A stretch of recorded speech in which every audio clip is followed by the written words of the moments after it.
Muy bien. Entonces, vamos a hablar un poco cómo les ha ido con el avance del material que tenemos en el aula virtual. Se han podido ir avanzando. He estado viendo las entregas que ustedes hacen. Veo que sí, están entregando a tiempo.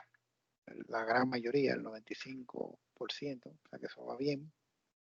Las personas que no estén entregando las asignaciones, pues ahí si tienen algún inconveniente, por favor me dejan saber.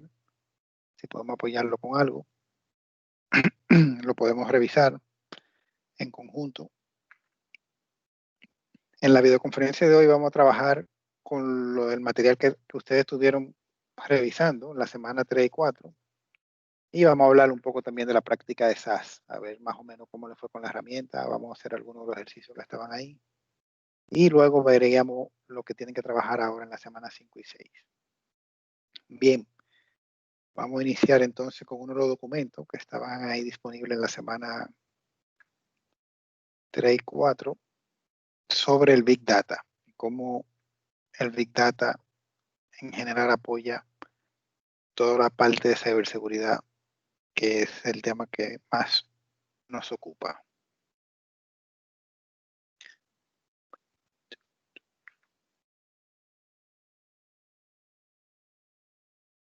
Aquí está.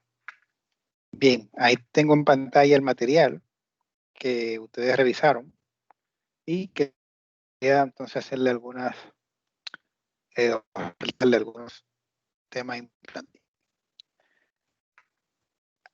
En el texto empieza una nota del IDC, que es uno de los, vamos a decir, las instituciones que tiene relevancia en todo los temas de ciberseguridad y seguridad informática, donde muy cierto lo que dice que en un momento determinado, tarde o temprano, la empresa o nosotros mismos nos vamos a ver afectados por algún tipo de ataque.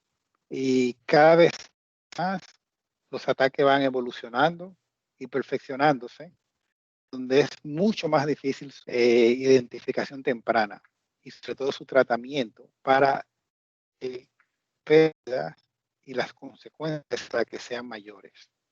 ¿Sí? Nos toca como profesionales de la ciberseguridad y sobre todo con maestría en este tema, pues conocer cuáles son esos ataques, mantenernos actualizados en ese sentido, porque esto es un tema muy dinámico, cambia constantemente, y saber con qué herramientas podemos contrarrestar ese tipo de ataques. Normalmente están diseñados para afectar organizaciones, para afectar empresas, afectar personas y sacar algún beneficio, ya sea económico, político, de gobierno, de cualquier índole puede ser el beneficio. Por lo general, de índole ilícito, de lo que se esconde detrás de este tipo de ataques, pero no por ello hay que subestimarlo. Las personas y organizaciones detrás de estos ataques pueden incluso tener una estructura interna igual o mejor que muchas de las empresas que nosotros conocemos. Tienen toda una red de personas, de mulas que contratan para poder llevar a cabo ese ataque. No le importa invertir N cantidad de meses, años inclusive, construyendo ese ataque hasta que y yo salto algunos de los ataques principales que normalmente uno más escucha. Sin embargo, este es un tema muy dinámico, muy en evolución. Prácticamente casi una variante de esto o un nuevo ataque que anteriormente no se conocía. Y hay que comenzar a documentarse y a ver cuáles son las características de eso nuevo que va sucediendo. Uno de los ataques que traemos aquí es el Advanced Persistent Tree o APT. El de estos ataques es colocar el código personalizado, malicioso, uno o varios ordenadores para tareas específicas lo más largo posible. Esa herramienta atacante, así como el nombre del archivo, puede ayudar al profesional a que en la red se identifique. Normalmente este tipo de ataques se conoce como las consecuencias se conocen como computadores zombies, donde tú tienes tu computadora y sin darte cuenta, esa computadora tuya está aportando a un procesamiento de una estrategia ilícita de alguien que está usando esos recursos de tu computadora para procesar un código que de alguna manera uno de los programas que tú tienes ahí se consigue un fin determinado que no necesariamente es el del programa al que se adjuntó. Denegación de servicio. Imagino que de una forma u otra han escuchado de ese tipo de ataque. Si por alguna razón no me escucha bien, no me escuchan bien o tienen algún inconveniente, me dejan saber que no los escucho ahora mismo. Así que me avisan. En ocasiones se oye medio entrecortado, pero es como por algunos segundos, solamente eso. Ok, déjame, ok, gracias por la observación. Déjame ver si puedo cambiar algo aquí en el micrófono. Ya.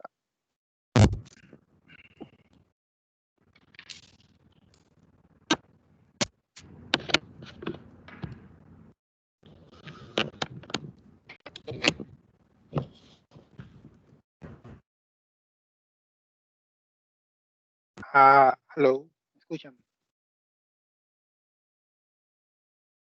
Sí, profe, le oímos. Perfecto, vamos a probar ahora si se elimina esa latencia. Entonces le decía, con el ataque de denegación de servicio, es uno muy famoso, tiene muchos años y hoy en día sigue siendo también bastante utilizado, sobre todo cuando se quiere afectar alguna determinada empresa o algún determinado gobierno, inclusive, sobre todo cuando se entiende que se tiene o que quiere hacer algún llamado de atención hacia un sector en particular. Es un grupo de organizaciones y personas que si deciden atacar a determinada organización o determinada empresa, bueno, pues tienen los recursos, tanto financieros como de infraestructura, para ocasionarle entonces este tipo de ataques que son que la página de esa empresa o los servicios digitales que tenga esa empresa pues, no tengan la capacidad de responder la demanda que le simulan en un determinado periodo de tiempo y hacen que colapsen entonces los servicios de la empresa.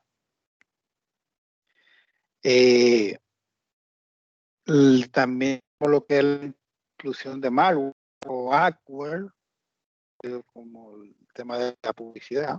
Los malware, me imagino que ustedes ya lo han escuchado bastante, es un tipo de software que tiene como objetivo infiltrarse, causar daño o pérdida de información a un sistema informático. Normalmente los malware tienen un fin particular y es explotar alguna vulnerabilidad que se haya en una aplicación de relativo renombre o un sistema operativo también que lo usen mucho, bueno, pues se crean ahí código para explotar esa vulnerabilidad y hacer que muchas veces no necesariamente con un fin en particular, sino puede hacer que la persona afectada pierda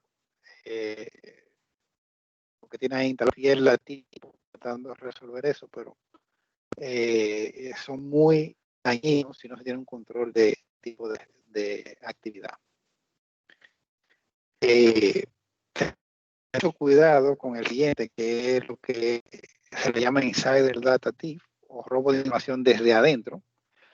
Eso es muy delicado y sobre todo ahora donde la data y la información dentro de las empresas se ha vuelto muy valioso. Posiblemente hace unos años no le daba ese carácter a la data, pero hoy en día es un activo posiblemente igual de relevante que cualquier otro activo físico de lo que tiene la empresa. La data para muchas de las empresas actuales significa el negocio. Perder la data, que se la roben, que se la dañen, fácilmente hace que un negocio vaya de circulación. Hay muchas formas y cada vez más la ingeniería en ese sentido es más sofisticada para que el robo de información pues surta efecto. Y para eso entonces hay que tener herramientas y políticas dentro de la empresa para que el personal interno, que es normalmente un poco del ataque, pues conozca ese tipo de ataque y sepa cómo comportarse en un determinado comportamiento Aquí, más que herramienta informática o más que herramienta de Big Data para este tipo de ataque de robo de información, hay que tener una cultura dentro de la empresa de entrenamiento, de explicarle a los usuarios por dónde vienen esos ataques, qué tipo de estrategia usa el atacante, cómo debe el usuario identificar y diferenciar algo que es malicioso de algo que es verídico, porque ese es el día a día de los usuarios que no son tan expertos en la parte. Reciben un correo que está disfrazado de algo verídico a la empresa, el usuario le da clic y ya por ahí comienza entonces a detonarse una serie de pasos que se quedan incrustados en esa computadora y a complicarse la situación si eso no es normado desde el principio. Y de nuevo, más que una herramienta informática o una solución de software para este tipo de ataque, hay que mantener una cultura de entrenamiento continuo al personal de la empresa. Eso significa cada cierto tiempo dar entrenamiento, refrescarle los tipos de phishing que hay, los tipos de ingeniería social que están haciendo y mantener tanto al usuario operativo de negocio como al personal de TI pues con la última información disponible.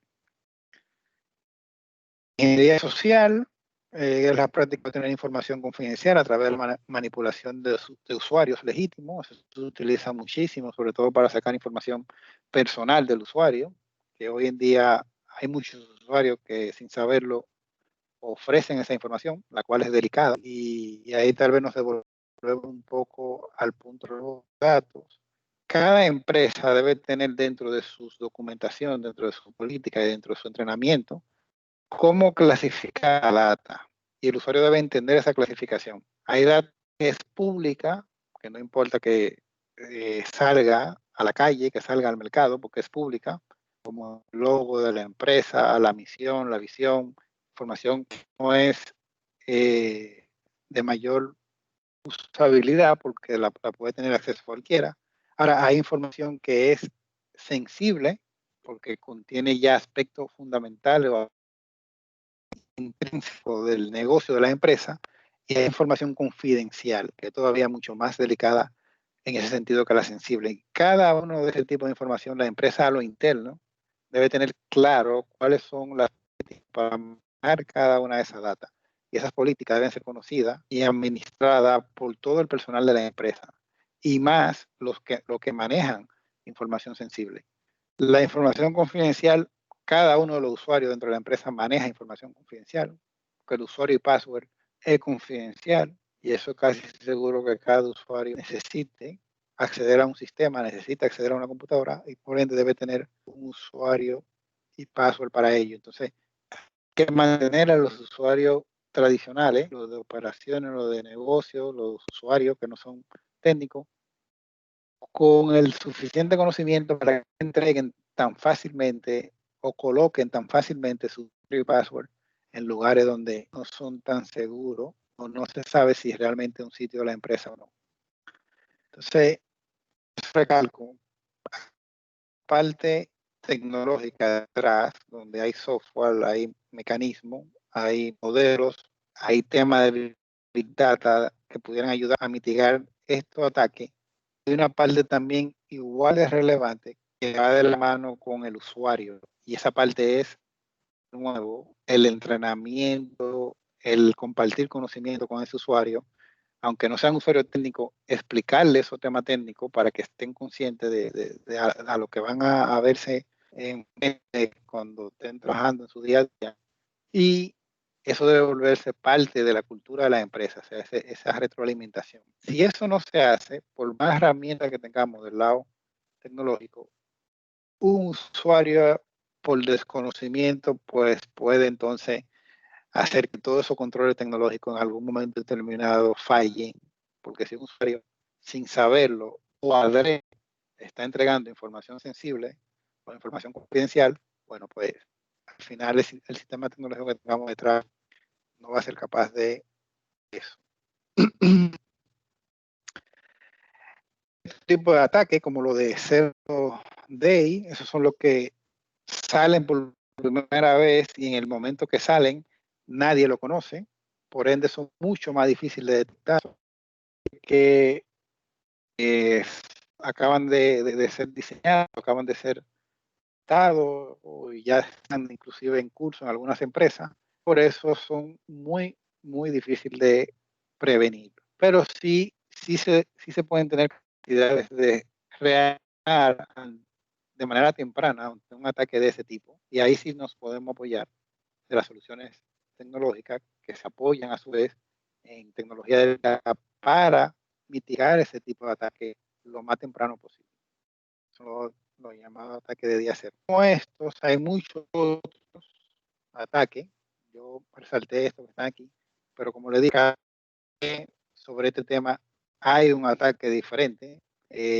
Hay uno muy tradicional también que salió ya hace varios años, el de ransomware, que es también muy, muy crítico. La empresa o las personas que se ven víctimas de ese tipo de ataque, pues por lo general pierden la información. Y si no tienen un backup de ella, pues tienen que negociar con la persona que está efectuando el ataque para poder recuperarla. O si tienen el backup, resignarse a perder esos días de diferencia entre el backup y el momento que se hizo y volver atrás con la data que tenía respaldada. Pero son justamente esos tipos de situaciones que la empresa quieren verse involucrada y para eso entonces existen herramientas que ayudan a esa mitigación junto con la parte cultural, junto con la parte de entrenamiento de los usuarios. Como le decía, los métodos tradicionales de seguridad, como los siguientes, no son suficientes para combatir las amenazas mencionadas. Muchos de estos métodos, si recuerdan, lo vimos en la materia del trimestre anterior, de seguridad en el cloud, pero esos métodos por sí solos no son suficientes para mitigar o prevenir o evitar algunos de los ataques que hemos estado comentando. Entonces, vienen herramientas desde un punto de vista más analítico. Aquí entra entonces lo que se le conoce como Cyber Analytics, que son las herramientas que tienen un fin de seguridad, pero que basan su funcionamiento en el análisis de datos. Y eso a su vez eleva la capacidad que tiene esa herramienta porque se está apoyando en el análisis de todo lo que eso involucra para poder entonces reaccionar en tiempo real o de manera muy proactiva ante una situación determinada. Y aquí entonces ese tipo de soluciones se basan en tecnología de data, en tecnología de machine learning, en temas analíticos estadísticos avanzados para poder entonces reconocer esos patrones dentro de la data que tiene la empresa y poder entonces mitigar las situaciones que se van dando. ¿Alguna pregunta?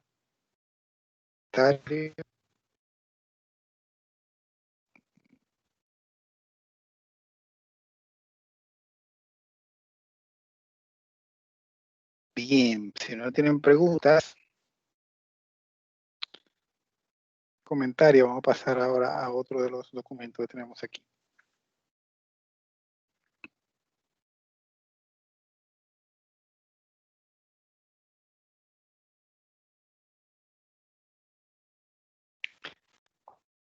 Si se escucha mejor o si se mantiene todavía el problema en el audio. Porque esto se siente el problema en el audio. Se siente. Es como entrecortado, sí. Okay. Si hay un problemita, sí. Listo. Pensaba Hablar que más era despacio. porque tengo mucho uso de la red arriba. Ya, voy a intentar hablar un poco más despacio. Pues es igual, si en algún momento no captan la idea, me pueden avisar y vemos el punto sin problema. Entonces, mucho se habla de Big Data y lo hemos estado viendo en este curso y lo hemos escuchado seguramente en muchísimos otros escenarios. Big Data, Big Data. Pero, ¿cuáles son las tecnologías de Big Data? O sea, ¿qué hay detrás del Big Data? Cuando se menciona ese término, o sea, ¿cómo se puede aprovechar esa tecnología y en qué se basa? Y aquí entonces le hago una pregunta, que entiendo ya todos leyeron el texto, porque era parte de lo que entregaron el domingo pasado. Entonces, para hablar de Big Data, tenemos que entender un concepto fundamental, que es lo que da origen a toda esa tecnología, y son las bases de datos no SQL. Quiero ver ahí qué entendieron ustedes por qué es o qué son las bases de datos no SQL. Vamos a ver, ¿quién me comenta un poco sobre eso? Por un poco de experiencia. Las bases de datos normalmente son un formato de tablas, una estructura de datos, ¿verdad? Basado en tablas, que con un lenguaje que es bastante conocido ya, que es SQL, o sea, lenguaje estructurado de consulta, se puede extraer información del conjunto de datos que es las tablas de la base de datos. No SQL, que algunos dicen no SQL y otros dicen no only SQL, es principalmente porque el formato en el que se almacenan los archivos se almacena con no es el mismo formato de tabla, es la misma forma normal de consulta. En vez de ser tablas, se utilizan documentos, se utilizan archivos. En muchos de los casos se utilizan archivos JSON, que es un formato de tipo JavaScript. Y para buscar la data, el sistema busca entre los archivos con un sistema diferente de consulta que pudiera incluso utilizar el lenguaje SQL para extraer información de un gran número de archivos. En el caso de Google, conozco que el BigQuery es una base de datos no SQL, extrae información de base de datos no SQL utilizando el lenguaje SQL. Muy bien, muchas gracias, Luis. ¿Alguien más de lo que entendió de las bases de datos no SQL, de lo que leyó aquí en ese documento, quiera compartir un poco? Sí, tal como dijo Daniel, las bases de datos no only SQL, que no son nuevas, sino que tienen mucho tiempo ya de desarrollo, pero se han popularizado mucho debido a la gran velocidad con que capturan los datos. Esto es porque no llevan un formato estructurado, como es el caso de la base de datos SQL, la cual están definidas bajo una estructura de campos, o sea, filas y columnas, donde cada cosa debe cumplir una regla específica. En el caso de las bases de datos no SQL, un registro de datos puede ser diferente a otro, teniendo más datos, menos datos, o teniendo incluso un formato un tanto diferente. Prácticamente la única regla que debe tener es tener igual el campo que identifica la fila como tal, pero esta fila puede tener más atributos o menos atributos que otra. Dije fila para mantener la relación, porque algunas bases de datos no SQL, en lugar de guardar en fila, guardan en columna y ese tipo de cosas. Principalmente su uso es por la mayor velocidad que tiene al momento de guardar los datos y de recuperarlos, cosa que no cumplen la base de datos estructurada o la base de datos relacional, como es el caso de la SQL. Esta sacrifica también lo que es la normalización de base de datos, haciendo que ocupen más espacio por el hecho de que se repiten mucho ciertos datos cada vez que se guarda un registro. Perfecto. Sí, muy bien el aporte, Gregory. Vamos con Jennifer, que tiene la mano levantada, luego creo que hay otra persona sí tiene la mano levantada. Vamos, Jennifer, adelante. Bueno, básicamente lo entendido por no only SQL es que este tipo de datos se puede dar lo que es el dinamismo a nivel de jerarquización. Uno puede rejugar con el agrupamiento, todo dependiendo de X comandos. Uno agrupa los datos y los tipos de datos que contenga, valga la redundancia, es lo que yo puedo apreciar. Así es. A diferencia del SQL, que ya, como se ha expuesto, es ya algo estructurado, previamente definido los campos.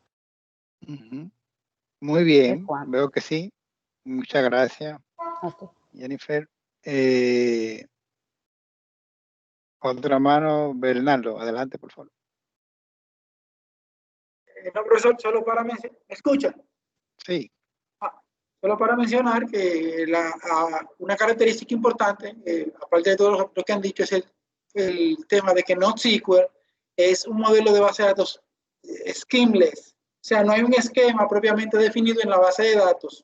Eso no quiere decir que no tenga un esquema la base de datos, simplemente que el esquema no está almacenado en la base de datos y que en la mayoría de los casos el esquema se ha traspasado a la aplicación que almacena los datos o al motor de recolección de información. Solamente eso quería mencionar.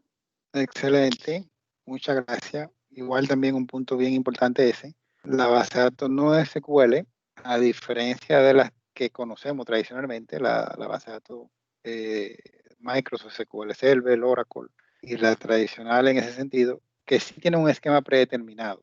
¿Y eso qué significa? Que tenga o no data, la tabla, en un esquema tradicional de base de datos SQL, existe una estructura tanto de la base de datos como de cada una de las tablas que contiene esa datos. Y esa estructura contiene los nombres de la base de datos, los metadatos de esa base de datos, los nombres de las tablas dentro de esa base de datos, los nombres de los campos en cada una de las tablas dentro de la base de datos, qué tipo de datos va a almacenar un campo de eso. Y a esa estructura es que están amarradas de manera intrínseca a la base de datos tradicionales.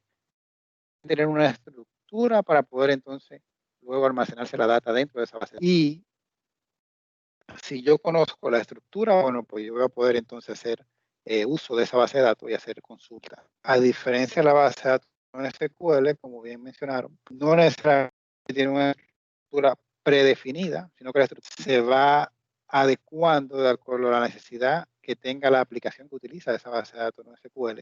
Y por eso comentaban que puede ser que un registro, lo que conocemos un registro en la base de datos tradicional, cuando lo extrapolamos a la base de datos en SQL, un registro puede que tenga más campos que el registro que sigue en una base de datos SQL. ¿Qué quiere decir?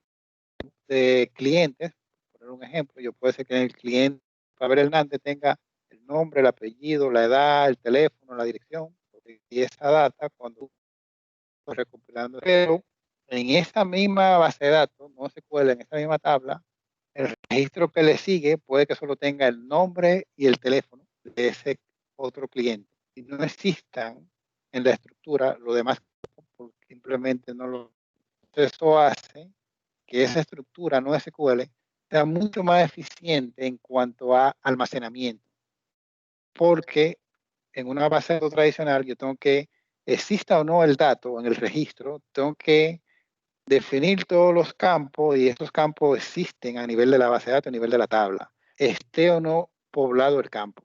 En cambio, en una base de datos no SQL, si el campo no se tiene la data de ese campo, simplemente ese espacio mínimo, por mínimo que parezca, no existe en la base de datos, no se almacena ese campo, ni se reserva ningún espacio para ese campo que no existe, sino solamente los campos que tienen datos. Entonces, cuando extrapolamos eso a millones y millones de registros, que es lo que se mueve en el mundo de Big Data y lo que se mueve en el mundo de base de datos no SQL, entonces sí hace una gran diferencia el hecho de eficientizar los campos en ese sentido. Es una de las tantas diferencias que uno encuentra en la base de datos no SQL, que veo que sí que ustedes ya tienen la idea y entendieron bastante bien lo que aquí se explica. Como bien mencionaron, hay diferentes tipos de base de datos no SQL. Los principales resaltan el clave valor, que ahí se explica en el texto a alto nivel cómo funciona, los orientados a documentos, y así hay varios más. cada uno de esos tienen sus orígenes en un desafío que se encontró una empresa en el pasado. ¿Qué quiere decir eso? Los orígenes de Google, los orígenes de Facebook, que son una empresa líder, muy innovadora, cuando intentaron utilizar bases de datos tradicionales para gestionar la data con la que se estaban enfrentando en su día a día, vieron que esas bases de datos, por lo rígida, por la estructura que tienen, no iban a ser adecuadas para ellos manejar su cantidad de información con la que se estaban enfrentando. Entonces, les tocó a esas empresas diseñar ellos su propia lógica de base de datos adecuado a la necesidad de esa empresa. Entonces, por eso vemos que hay modelos de base de datos no SQL que cuando uno lo lee y ve cómo funciona, dice, bueno, pero esto es seguramente lo que usa Facebook para, por ejemplo, el de grafo, para relacionar esto con otro, ya que mucho del interés de la data en una red como la de Facebook es saber cómo se relacionan los actores dentro de esa base de datos. O sea, este actor que tengo aquí, ¿qué relación tiene con este otro? Ah, mira, tienen 3 relaciones. Conoce la madre de él y este hijo de este que está aquí. Y así sucesivamente se arma una red bastante gigantesca que con un motor de base de datos este tipo de manejo pues se simplifica bastante que tener que manejar eso en una base de datos tradicional. Bien, aparte de lo que es la base de datos no SQL, al final del texto se resaltan algunas consideraciones de seguridad, que es lo que muchas veces no se le da importancia en este tipo de base de datos, sino que la gente se enfoca mucho en la versatilidad de la base de datos, lo que se puede hacer con ella y el uso del Big Data, el uso de la información, pero desde el punto de vista de seguridad, tenemos que estar claros que como son tipos de base de datos no tan populares como las otras, dígase la Microsoft, la Oracle y otras más, bastante populares, pues no necesariamente existe un lineamiento claro en la base de datos no SQL de cómo gestionar la seguridad de manera correcta. Y como estas bases de datos tienen un origen, por lo general, open source, que el código es abierto o que una empresa lo desarrolló y luego lo ofreció de manera abierta, o existen versiones muy particulares dependiendo de la empresa que lo usa. O sea, no hay una directriz tan clara como el caso, por ejemplo, de Oracle, que es el dueño de su motor de base de datos y se encargan entonces de mantener claro cuáles son las directrices de seguridad para que ese motor de base de datos funcione de manera adecuada y se mantenga inclusive en el tiempo evolucionando para mitigar todos los temas que van surgiendo. Por el lado de la base de datos no SQL, eso no está tan claro, porque es un mundo un poco más abierto y con menos regulación en ese sentido.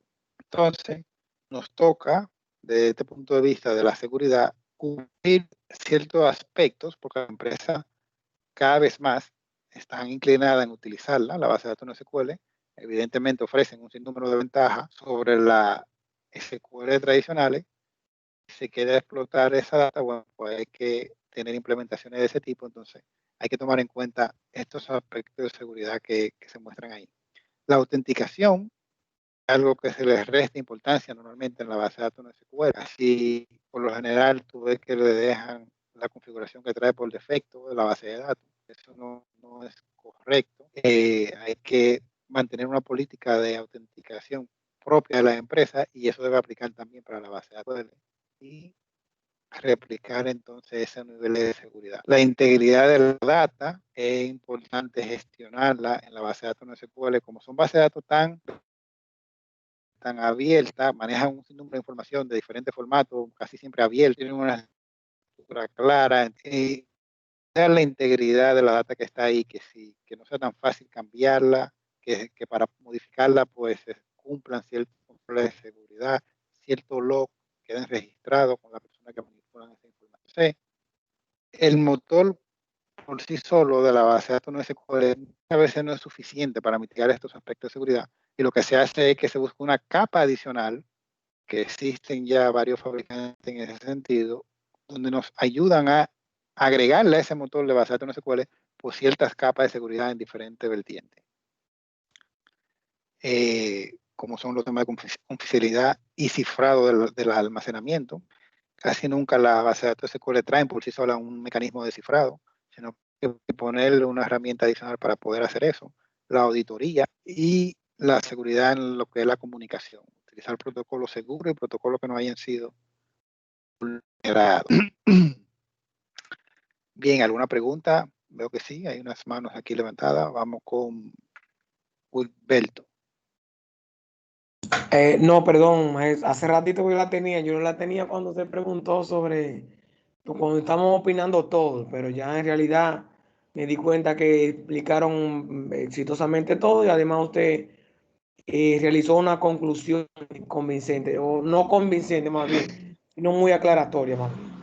Era en realidad, le tenía la mano levantada hace ratito, pero era relacionado a la pregunta que usted hizo al principio. Ok. Bueno, pues me alegro que haya aclarado cualquier duda o entendido mejor con las explicaciones que se dieron.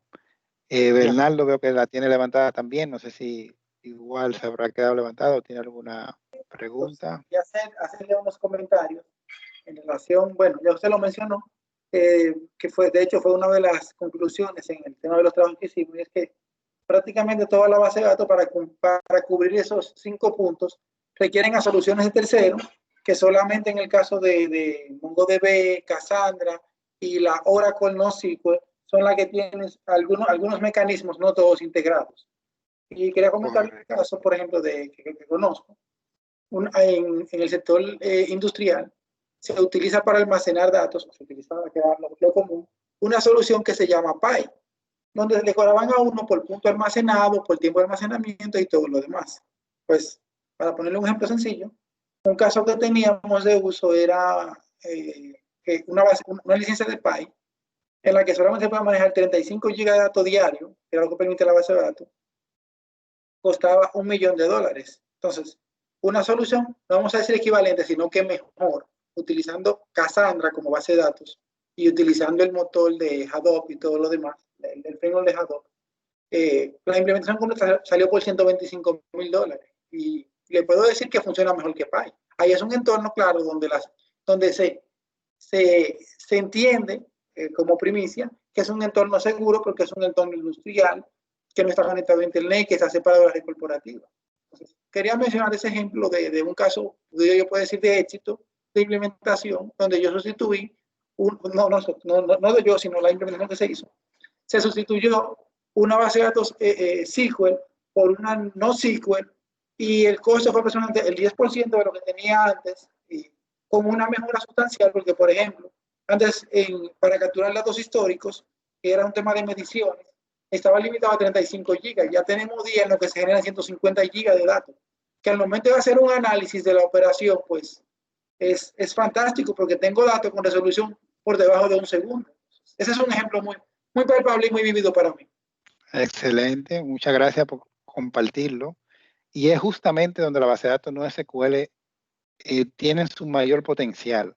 Ese tipo de desafío con lo que a veces nos vamos a topar en las empresas, en los proyectos, donde una base de datos no tradicional o es muy lenta o es muy costosa hacer que cubra esa necesidad de negocio, pues evalúen la parte de la base de datos no SQL que normalmente fueron diseñadas para ese tipo de desafíos, donde las bases de datos tradicionales pues tienen su limitante.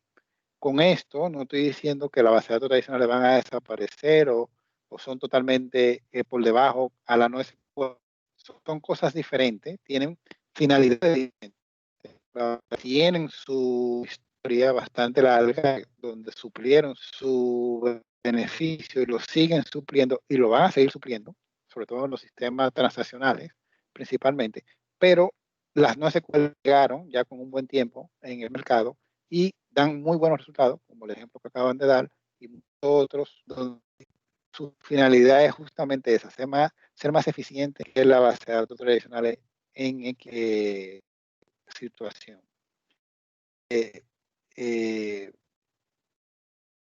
Wilberto, por favor.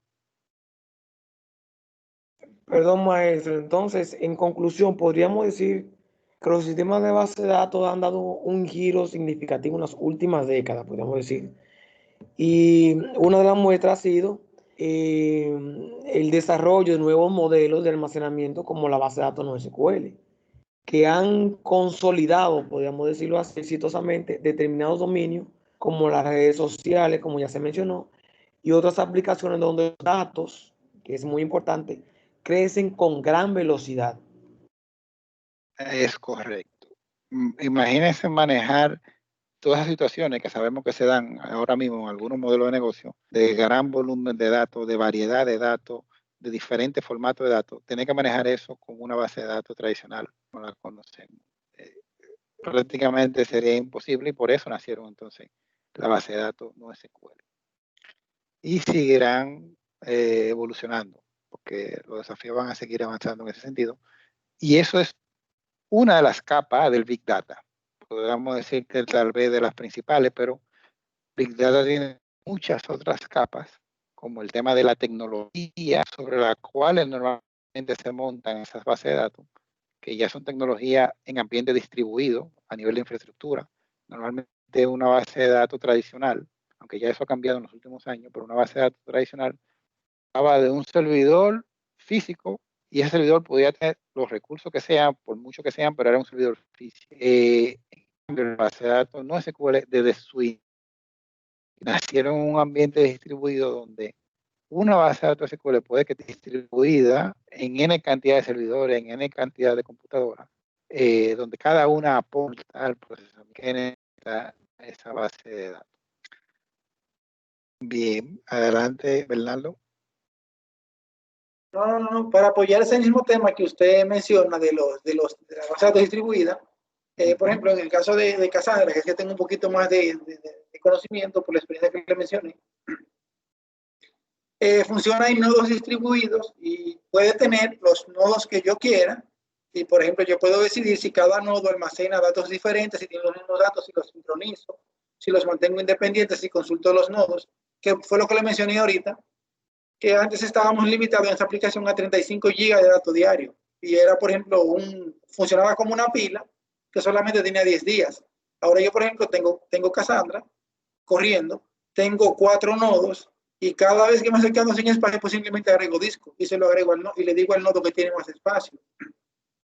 Y por ejemplo, actualmente ya tenemos 2 años de data, cuando en comparación antes, pagando $1 millón, solamente teníamos 10 días de data. Y eso wow. es incomparable. Así es. Y gran parte de ese boom que están teniendo la base de datos NoSQL y de la gama que da es eso. Trabaja en un esquema muy diferente a nivel de infraestructura que una base de datos tradicional, y eso pues tiene sus ventajas enormes, porque no es un solo servidor procesando, es un servidor contra N cantidad de servidores de manera distribuida en un ambiente NoSQL. Entonces, es bueno que cada vez que escuchen Big Data, sepan que es de eso que estamos hablando, base de datos NoSQL, ambientes distribuidos, otro tipo de procesamiento, otro tipo de tecnologías, otro tipo de framework, que ahí entra Hadoop, y con todo lo que conlleva Hadoop, que es una tecnología que nació para ambientes Big Data, y a eso que hace referencia el Big Data desde el punto de vista técnico. Bien, entonces, si no hay más comentarios o preguntas sobre este material, importante que sepa que está ahí publicado en el aula virtual y que ustedes lo tienen disponible. Bien, vamos a ver ahora un poco lo que estuvieron haciendo por el lado de la práctica número 1 de SAS. Entiendo que en la videoconferencia anterior hablamos un poco de esa práctica, sobre todo del archivo Global Superstore, que es la data que estamos usando. Y aquí refresco un poco el objetivo de esta parte práctica. La idea es que como una materia que está hablando de Big Data, una materia que está hablando de analítica, la que estamos cursando, toda esa parte teórica, que está muy bien y es bastante importante, de alguna manera conectemos algunos puntos con cómo se ve eso en el mundo real. O sea, cómo yo realmente agarro data, que en este caso el Excel es nuestra base de datos, y saco algún conocimiento con una herramienta cuyo fin es analítico. Esa es básicamente la visión de la parte práctica. Entonces, Ahí tenemos el Excel, que es la base de datos.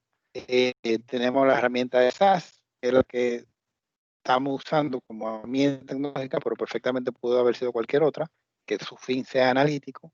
Y finalmente estamos haciendo entonces unas prácticas que desde el punto de vista de análisis son bastante sencillas, de ahí que ustedes logren seguir ese flujo, información en la base de datos, dígase el Excel, pasada por la herramienta que es SAS, y finalmente lograr un resultado sobre esa data que se está procesando. Maestro, entonces, si está mostrando sí. algo, no sé qué. No, solamente estaba dando la introducción al tema de la práctica. Voy a mostrar ahora lo que es SAS. Que también lo estuvimos viendo en la videoconferencia anterior. Aquí está. Bien, aquí tenemos lo que es SAS. Como le decía, es una de las tantas herramientas que existen para apoyar, ¿no?, en el tema de analítica. Esta versión en particular es una versión con muchas restricciones, simplemente nos ofrecen las funciones que tenemos aquí disponibles, pero son más que suficientes para llevarle una idea clara de qué es un día a día de una persona que se dedica a hacer análisis. Y todo lo que va a cambiar es la data con la que trabaja y posiblemente la herramienta con la que trabaje, pero al final es un proceso muy parecido a lo que estamos siguiendo en esta práctica, el que se sigue cuando queremos analizar datos. Entonces, lo primero que uno debe tener es la data con la que va a trabajar, que en este caso es Global Superstore. Esa data, al estar en el Excel, yo debo hacerla accesible de SAS, y para que SAS pueda trabajar con esa data, yo debo cargarla a alguna de las librerías que tiene SAS. SAS tiene una librería de trabajo que se llama Word, donde tú puedes cargar la data, el archivo de Excel, el archivo CSV o algunos formatos que esta versión permite. Ya la versión licenciada permitirá mucho más, pero para el caso que nos ocupa con el Excel es suficiente. Entonces, para yo cargar data del archivo de Excel, por ejemplo, a SAS, para luego poder procesarla, hay varias formas de hacerlo. Normalmente este tipo de herramienta analítica tienen más de una forma de hacer lo mismo. Puede ser que un esquema sea más eficiente que otro, siempre y cuando llegue al resultado correcto, vamos por buen camino. Luego de tener el resultado correcto, entonces podemos luego eficientizar la forma en cómo hicimos esos pasos. Ya yo tengo cargada la tabla Order, que es la pestaña de Order que está en el Excel. Ahora voy a cargar la tabla Returns, que es otra de las que están ahí en el Excel. Y le voy a decir que la cargue en la librería de Word, que es la librería de trabajo de SAS, pero que le ponga el nombre de esa pestaña para saber que esa es la data que contiene. Todas las funciones de SAS tienen esta figura que luego de haber completado los parámetros que solicita, entonces esto ejecuta el comando al que estamos trabajando, en este caso importar data. Aparte de return, voy a cargar también la tabla people, que es la otra que está disponible en el Excel, y ya con eso voy a tener disponible en SAS las 3 pestañas que estaban en el Excel, y ahora la tengo en SAS para poder aplicarle alguna analítica. Bien, imagino que ustedes muchos de esto lo hicieron en la práctica, ya tengo mis 3 hojas ahí.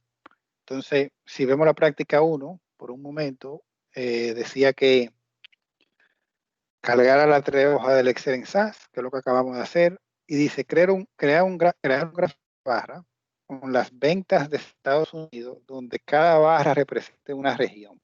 Es algo sencillo, que se puede hacer inclusive en Excel, pero para ir conociendo la herramienta de SAS, bueno, pues se da esa introducción. Vamos a intentar responder esa pregunta que nos hacen ahí.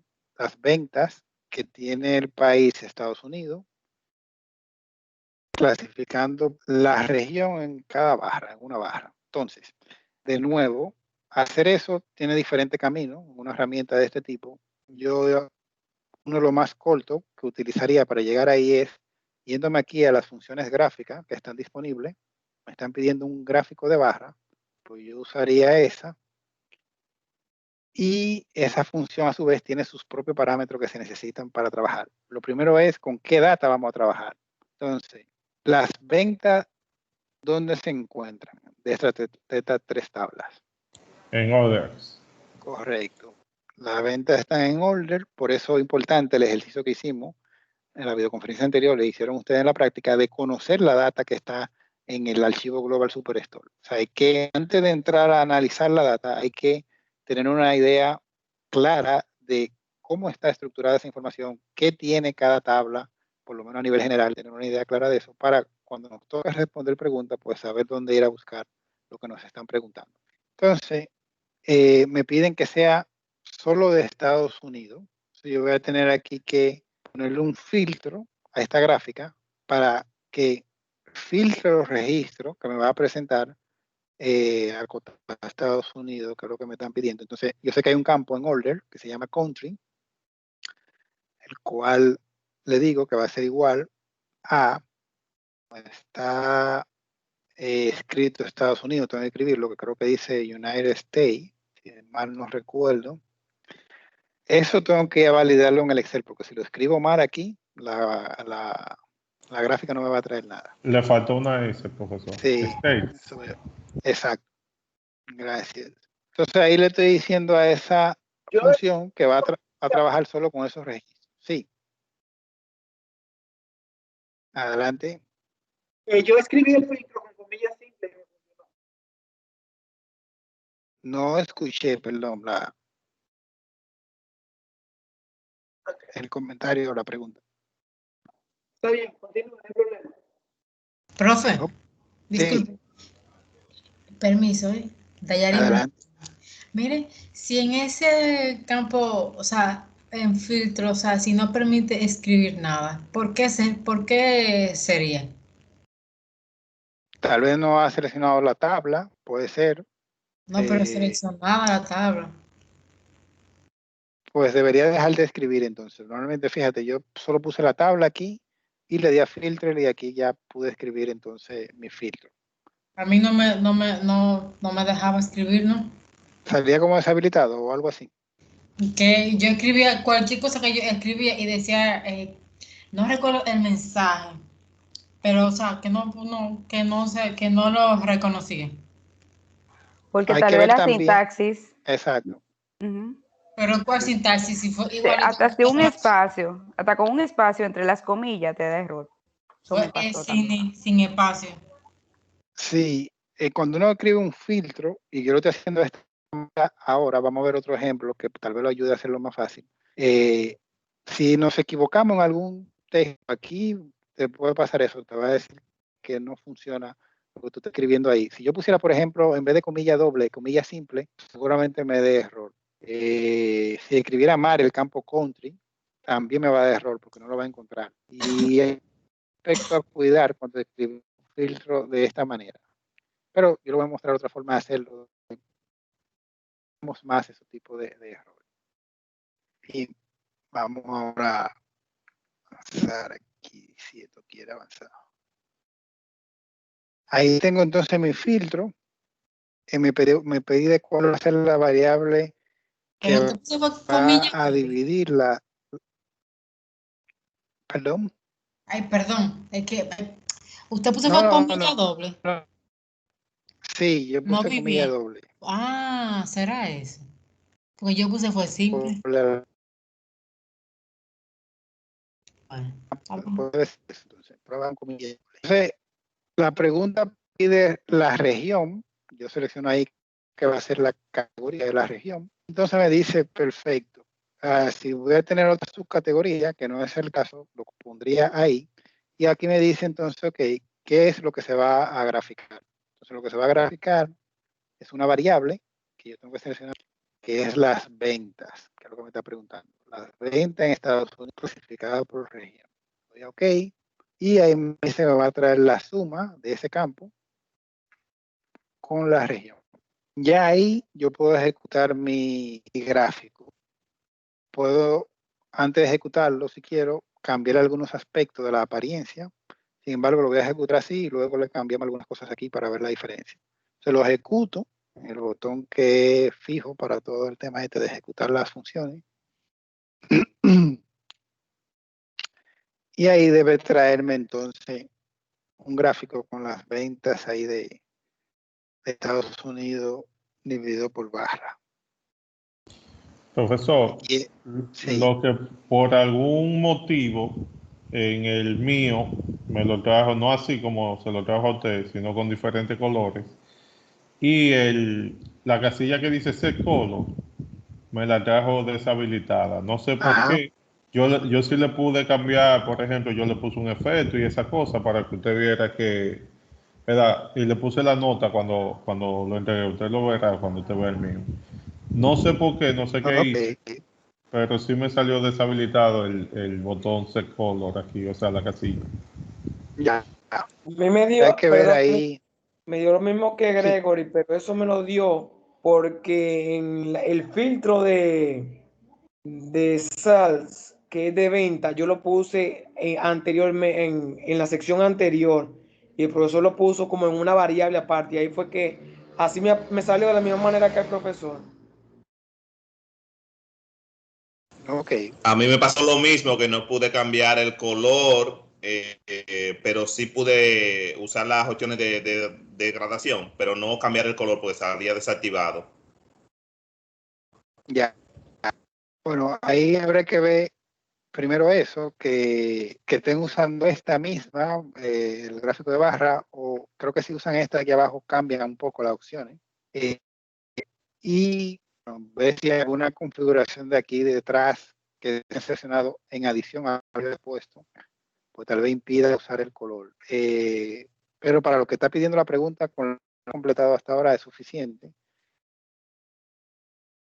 La barra, el gráfico, creo que el más grande, le puedo dar a este botón aquí y lo lleva a otra pestaña donde lo veo solo el gráfico. Si me paro encima de él, veo entonces el monto de las ventas por región. Pero si le ponemos, por ejemplo, el tema este del color, si se quiere cambiar, se puede cambiar ahí. Y hay otros tipos de configuraciones que no conoce qué es lo que hacen usándola y viendo cómo se refleja en el gráfico. Pero con estas dos, por ejemplo, ya aquí me cambió el color y me puso aquí el monto de aquí arriba. Bien, otra de las preguntas que tenía esa práctica. Una pregunta, prof. Ajá. ¿Cómo podría yo cambiarle el color a nivel de código? ¿Usted sabría hacerlo? Mira, eso es una buena pregunta. Las herramientas analíticas, y esta de SAS se especializa mucho en que todo lo que tú puedes hacer en una de estas funciones lo puedes hacer a través del código. Cada una de estas soluciones tienen por lo general un lenguaje de programación propio o se apoyan de un lenguaje de programación existente, como el caso de SAS, que tiene un híbrido, tiene un lenguaje de programación propio y tiene un lenguaje de programación que se apoya en SQL en muchas de las cosas que hacen. Entonces, todo lo que yo he hecho aquí a nivel de letra va construyendo un código que con el que él procesa eso. Entonces, si yo quiero saber cómo cambió el color, como ya yo lo hice, me toca analizar ahí el código, que mira ahí donde lo está haciendo, cambio el color, y ya ahí aprendo parte del código, cómo hacerlo a nivel de código, en caso que se quiera hacer a nivel de código, lo que le están pidiendo. Ok. Otra cosa, antes de... En las categorías, no sé, como usted ha trabajado quizás más con la herramienta, ¿es posible añadir más de una categoría para trabajar un gráfico? Porque en alguna ocasión pusiéramos comparar. ¿Es posible eso? Habría que ver si alguno de los otros, este básico no creo que te deja añadir más de una categoría. Habría que ver si alguno de estos otros, tal vez este, sí te permita más de una categoría, uno tanto en las barras como en la línea.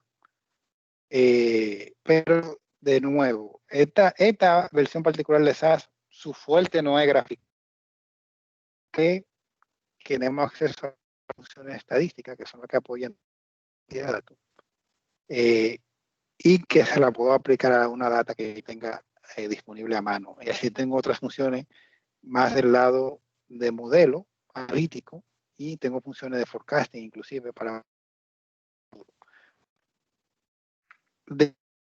tiene mejor funciones en otras versiones, claro que sí, fines nuestros y para de universidad es limitado lo que tú tienes aquí. Son básicamente esos gráficos que están ahí y no se ven tan innovadores tal vez como tú lo puedas ver en Power BI y en esta versión, otras versiones que son mucho más completas, pero para los fines de lo que nos ocupa ahora son más que suficientes.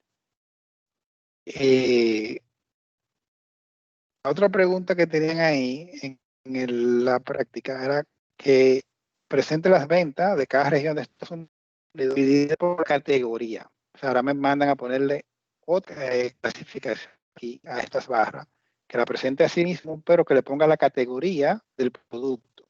Yo puedo aprovechar este mismo trabajo que venía haciendo y puedo agregarle aquí entonces una subcategoría a la región, que sea el campo, que se llama category, que hace referencia a la categoría del producto que se vende en esa. Entonces, creo eso, debo tener entonces la opción ahora de ver el gráfico con la región más la categoría del producto que se vendió en cada región y el monto en cada categoría, que es furniture of cada una de las regiones, países de Estados Unidos. Bien, eso era la práctica básicamente y era como le decía, más una forma de que ustedes y vieran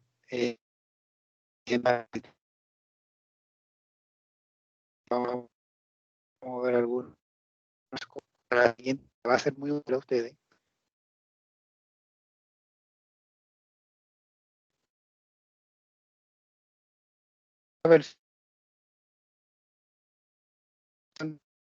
Manera manipular la data desde el punto de la data, desde el punto de una regla, poniéndole algunos filtros, poniendo calculado a eso se refiere la manipulación desde el punto de vista analítico. Disculpe, Se profesor. malentienda a que yo voy a cambiar la data. Sí, adelante. Prácticamente en los últimos 2 minutos no se le entendió de mi parte, por lo menos de mi parte, no le entendí nada. La voz se le intercorta.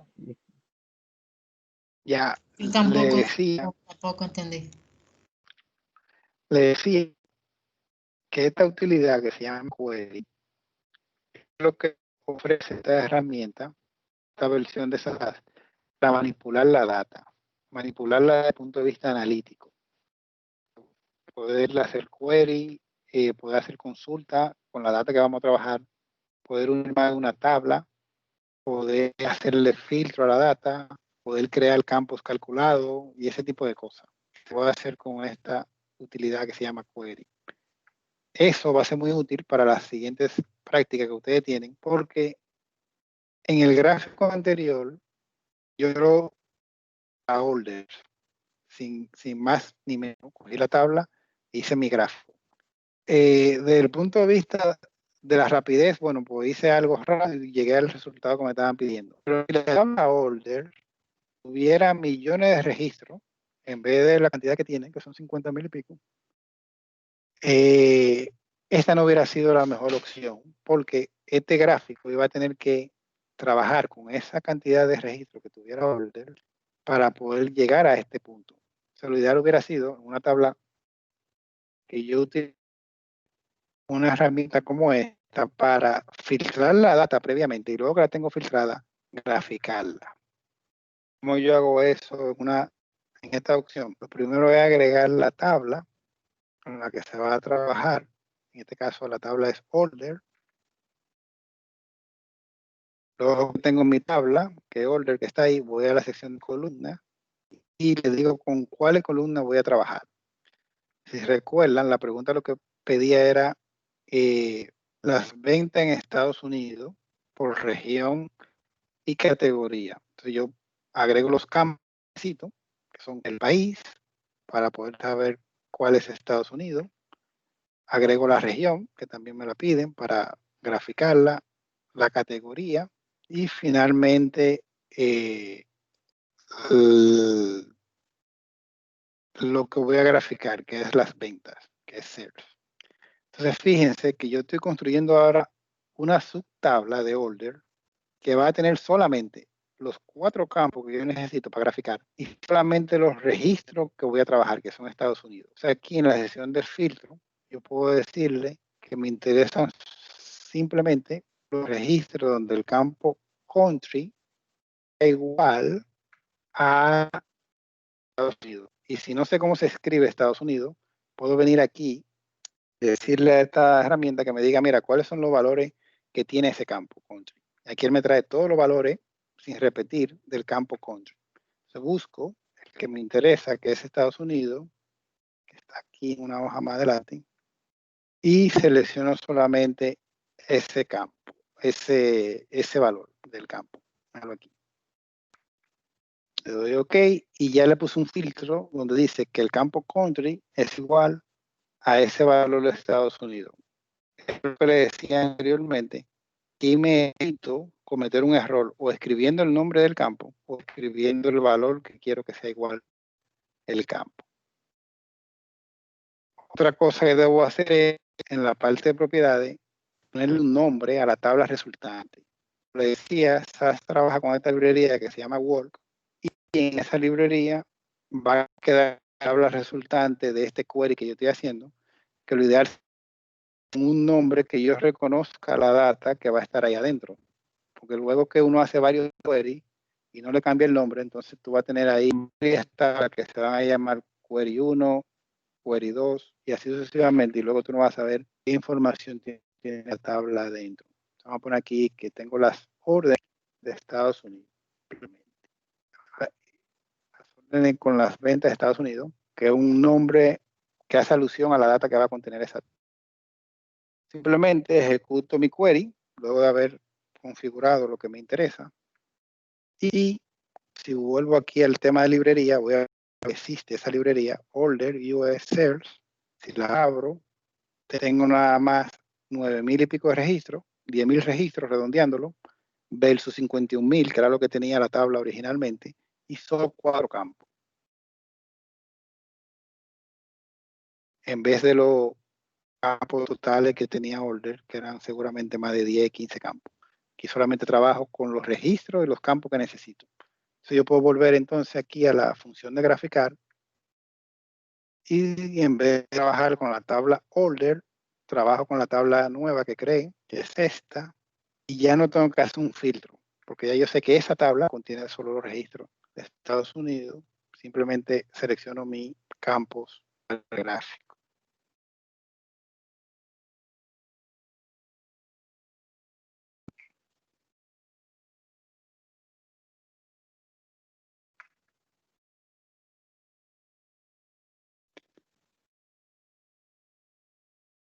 Miren, ahí es lo que ustedes decían, que no le salía cambiar el color. Entiendo que eso pasa cuando hay una subcategoría seleccionada. Correcto, fíjense, quité la subcategoría y ahí se activó. Sí, eso me pasó a mí en la subcategoría que está. Ajá, cuando hay una subcategoría no te permite cambiar el color porque al final fija subcategoría va a tener un color diferente. Entonces, ¿cómo tú sabes qué está eligiendo, qué color está eligiendo? Entonces, fíjense, tengo el mismo gráfico, lo hice de una tabla mucho más resumida. Si habláramos de millones de registros, este gráfico se generaría mucho más rápido que el gráfico original que hice, porque solo estoy trabajando con los 10,000 registros del país de Estados Unidos y con los 4 campos que necesito. Bien, ¿una pregunta? Hasta ahí todo bien. Entonces, de nuevo, y altamente recomendado, trabajen con esta utilidad que se llama Query, úsenla, le va a ser muy útil para masajear la data, manipular la data desde el punto de vista analítico y darle forma de acuerdo a las preguntas que ustedes quieran responder, que necesiten responder de la data. Así como yo trabajé con Order, esta utilidad me permite trabajar con más de una tabla. Yo puedo agregar otra tabla, por ejemplo, la tabla Returns. No, vamos a poner People, que es más pequeña. People, y me dice, ok, ¿cómo quiero unir esas dos tablas? Supone que tengo que decirle aquí a la herramienta, vamos a hacer un join, donde la tabla a la izquierda va a ser Order, que es la tabla que normalmente tiene la prioridad porque contiene los datos que se puedan analizar de la data, dígase los datos numéricos, puede ser un un join ahí izquierdo, donde la prioridad va a ser la tabla, y a la derecha queda la tabla que estoy uniendo, que es people, y ahí la solución me recomienda que la una por este campo, tanto en order, que está aquí a la izquierda, como en people, existe el campo región.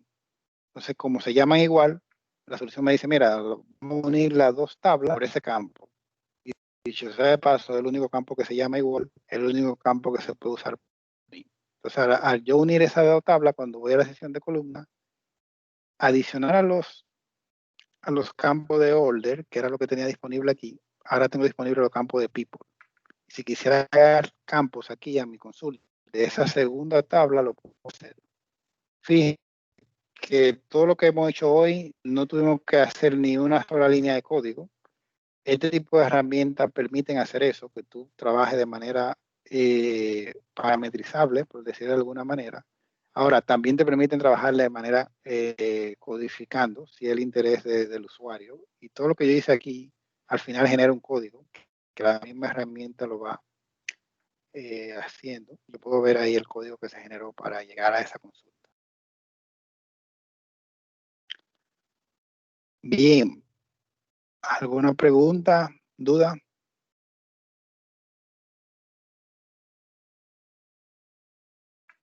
Eso que usted hizo ahí es con relación a las próximas tareas, ¿verdad? Que usted va a hacer Sí, la práctica. esa utilidad, correcto, esa utilidad query le va a ayudar a las próximas tareas, sobre todo uniendo dos tablas, por ejemplo, que va a necesitar acceso en la práctica que sigue. O sea, tienen que hacerlo con esa utilidad, como lo vimos aquí ahora mismo. Okay. Bueno, pues veremos el video, que veamos la práctica. Claro. Igual, esa herramienta Query tiene sus videos también de cómo funciona en la plataforma esa de SAS, en la ayuda. También pueden, adicional a lo que vimos aquí, pueden apoyarse con esa herramienta. Y nada, las semanas actuales, que es las 5 y las 6 en la que estamos, vamos a estar trabajando con tema de Machine Learning, entendiendo un poco qué es ese concepto y los modelos analíticos que involucra, que al final los mismos modelos que utilizan la herramienta de Cyber Analytics para poder detectar patrones, para poder predecir situaciones y poder reaccionar de manera más proactiva. Y tienen la práctica 2 y 3 de SAS, que vamos a estar trabajando entonces con esas prácticas en curso. ¿Alguna pregunta, duda o consulta?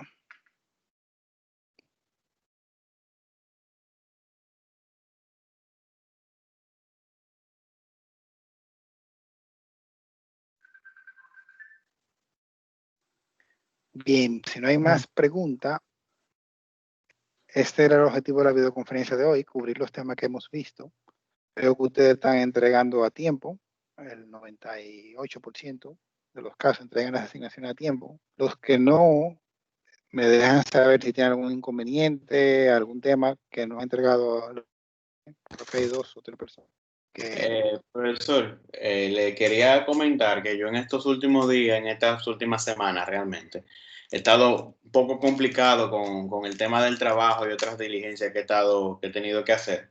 Por eso entonces yo todavía estoy atrasado con todas las prácticas. Yo no he entregado ninguna todavía, pero yo espero en este fin de semana ponerme al día con todo lo que tengo atrás. Y es importante, sobre todo la semana que viene, hay que publicar las notas de medio término para que cada uno de ustedes sepa pues, cómo va su evolución y la nota acumulada. La nota sale 100% de lo que tiene. Eso no es la nota final, eso es un acumulado que puede variar de aquí a que termine el trimestre si ustedes obviamente entregan las asignaciones que tienen pendientes y todo eso. Pero es bueno hacer el esfuerzo y tratar de que no pasen muchos días de retraso en la entrega de las asignaciones. Por la pérdida de los puntos, se pierden algunos puntos por entrega tarde, pero sí para poder llevar el hilo de lo que hemos estado viendo a lo largo de la materia. Bien. Si no tienen alguna otra pregunta, De mi parte, eso es todo. Y seguiríamos en contacto entonces a través de los canales que tenemos disponibles, el aula virtual, el grupo Teams, mi correo electrónico, me pueden escribir, no hay problema. La videoconferencia todas se suben al aula virtual, se graban y se suben, ahí tienen acceso a volverla a ver. Y cualquier duda que tengan, me escriben y yo les respondo por esa vía. Profe, lo malo es que si uno está usando SAS y uno tiene alguna complicación y uno no tiene a quien preguntar, o sea, no hay forma de que usted lo ayude porque ya es algo como, o sea, es práctico. Usted me entiende, ¿verdad? Sí, pero si tú tienes alguna duda o me dices, mira, no sé cómo hacer tal cosa que estás preguntando en la práctica, yo te voy a responder y te voy a mandar una guía de cómo, por dónde se debe hacer eso, o algún recurso que te ayude a ilustrarte esa parte. O sea, que sí, tú puedes hacerme esas preguntas. Lo que sí te recomiendo tal vez es que tome un chance mucho antes de que llegue la fecha de entrega, la práctica, intenta hacer algunas cosas, vea las dudas que tiene, me la mande, cuestión de que yo te la responda y ya cuando tú te vuelvas a sentar, pues tenga ese conocimiento adicional. Ok, está bien.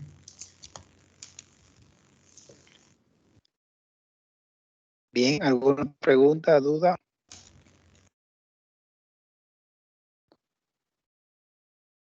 Bien, si no hay más preguntas, que pasen buenas noches y seguimos en contacto. Buenas noches, profesor. Gracias, igual. Bye, profe. Bye, Bye. cuídense.